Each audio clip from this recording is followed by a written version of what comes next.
बात करेंगे भाईजान की, जिन्होंने भड़काऊ बयान दिया। उनके बयान के बाद रिजवी का भी बयान सामने आया और उन्होंने कहीं ना कहीं अपने बयान से ओवैसी को धूल चटाने वाला काम किया। वक्त संशोधन बिल जेपीसी से पास हो चुका है। जेपीसी की रिपोर्ट के बाद से मुस्लिम संगठन और एआईएमआईएम चीफ असदुद्दीन ओवैसी की धड़कनें बढ़ी हुई हैं। मुस्लिमों को भड़काने का एक भी मौका नहीं छोड़ा जा रहा है। दिल्ली में बड़े आंदोलन की तैयारी की जा रही है, लेकिन इस बीच जैसे ही मौलाना रिजवी का बयान सामने आया, ओवैसी के एजेंडे पर पानी फिर गया।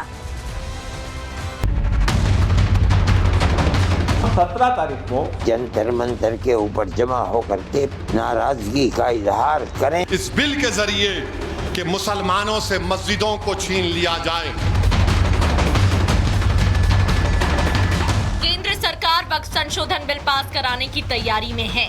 वक्फ संशोधन बिल पास होते ही वक्फ संपत्तियों से अवैध कब्जे हटाने की राह निकलेगी। वक्फ की मनमानियों पर लगाम लगेगी।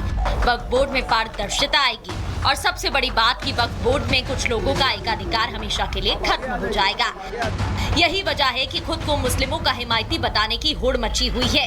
All India Muslim personal law board से लेकर जमीयत उलेमाए हिंद सहित कई मुस्लिम संगठन देश की मुस्लिमों को न सिर्फ झूठा डर दिखाकर बरगला रही हैं, बल्कि उन्हें सड़क पर उतरने को मजबूर भी कर रही हैं। होली से ठीक एक दिन पहले इन मुस्लिम संगठन ने दिल्ली के जंतर मंतर पर प्रदर्शन की तारीख रखी, लेकिन एंड वक्त पर तारीख बदल दी गई। प्रदर्शन के लिए 17 मार्च की तारीख तय की गई। इस प्रदर्शन में ज्यादा से ज्यादा मुस्लिम पहुंचे। इसके लिए असदुद्दीन ओवैसी जैसे नेता मुस्लिमों को भड़काने में जुटे हैं। इस महीने की शुरुआत में ही उन्होंने मुस्लिमों को उनकी मस्जिद छीनने का डर दिखाया। पीएम मोदी का नाम लेकर अपना एजेंडा साधने की कोशिश की। मैं फिर से कह रहा हूं, नरेंद्र मोदी की सरकार सिर्फ मुसलमानों से नफरत की बुनियाद पर वक्फ का कानून बनाने के लिए बिल्कुल आ रही है। हिंदू धर्म के भाई बहनों से कह रहा हूं, बीके मुखर्जी की किताब में जब वो हो सकता है तो मुस्लिम धर्म में वक्फ यूजर कैसा निकालेंगे आप? राम मंदिर के जजमेंट में वक्फ यूजर को अपहेल्ड किया गया और वक्फ यूजर एविडेंस से होता है, पोजेशन से कायम होता है।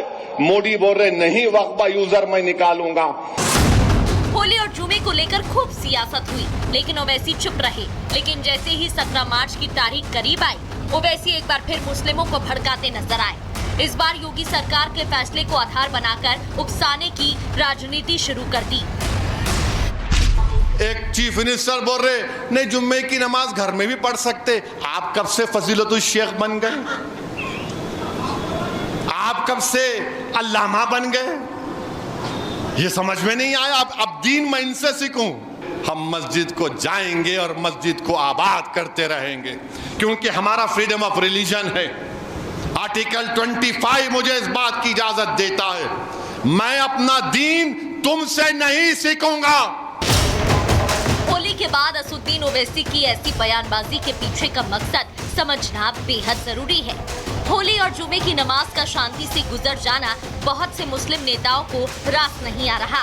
ओवैसी जैसे नेताओं को डर लगने लगा है कि अगर हालात ऐसे ही रहे तो 17 मार्च का उनका कथित प्रदर्शन फेल ना हो जाए। ओवैसी को ये डर भी सताने लगा है कि कहीं मुस्लिम बट तो नहीं गया। ओवैसी का ये डर जायज भी है, क्योंकि अब मुस्लिम धर्मगुरु खुलेआम मुस्लिमों से रमजान के महीने में प्रदर्शन की बजाय इबादत की बात कह रहे हैं। खुदा की इबादत को छोड़ करके मुसलमानों को सियासी काम में लगाना, धरना प्रदर्शन में लगाना, ये कहाँ का तरीका है? रमजान का महीना इबादत के लिए है, ये महीना धरना प्रदर्शन के लिए नहीं है। एमआईएम के अध्यक्ष असदुद्दीन ओवैसी साहब भी यही कहते हैं कि वक्फ संशोधन बिल से मस्जिदों और मदरसों को खतरा है। तो मैं इन दोनों को, बोर्ड को और ओवैसी साहब को बताना चाहता हूं कि वो हिंदुस्तान के पड़ोसी देश पाकिस्तान, अफगानिस्तान, बांग्लादेश चले जाएं। मौलाना शहाबुद्दीन रिजवी ने ओवैसी और मदनी जैसे मुस्लिम नेताओं की असली डर की वजह पर भी प्रहार किया। भारत के मुसलमानों को आप गुमराह न करें, अफवाह न फैलाएं, मुश्तिल न करें, भयभीत न करें। यहां पर किसी को कोई खतरा नहीं है, न मस्जिद को खतरा है, न मदरसे को खतरा है, न कब्रिस्तान को खतरा है, न खानकाहों को खतरा है, न आम मुसलमान को खतरा है। खतरा है किसको? उन लोगों को खतरा है जिन लोगों ने वक्फ की जमीनों पर अपना शामियाना लगा रखा है, अपना ताजमहल तामीर कर रखा है।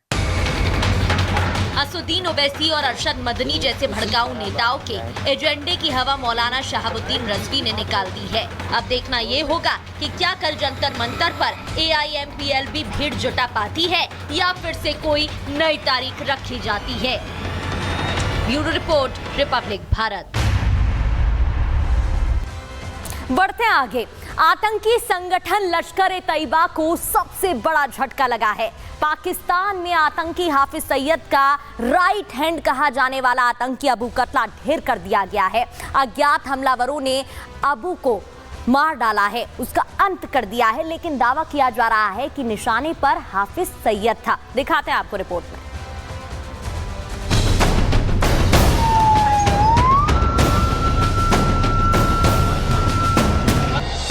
बाद एक भारत के दुश्मन ढेर होते जा रहे हैं, जो इस बात का सबूत है कि जो भारत विरोधी साजिशें रचेगा, जो भारत को दहलाने की कोशिश करेगा, जो भारत में आतंकवाद फैलाना चाहेगा, उसको जहन्नुम में ही जगह मिलेगी।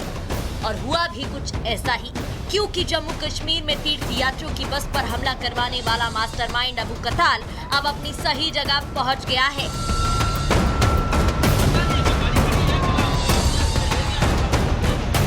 हाफिज सईद के साथ खड़ा ये वही आतंकी है जिसने जम्मू कश्मीर के रियासी में आतंकी हमला करवाया था, जो हाफिज सईद का बेहद करीबी था। लेकिन शनिवार की रात इस पर कयामत बनकर टूटी। बाइक सवार अज्ञात बंदूकधारियों ने कताल पर कई राउंड फायरिंग की, जिसमें उसकी मौत हो गई। जम्मू कश्मीर में दहशत फैला रहे लश्कर ए तोयबा को एक बड़ा झटका लगा है। लश्कर ए तोयबा के जम्मू कश्मीर ऑपरेशंस का चीफ माने जाने वाला अबू कताल मारा गया है।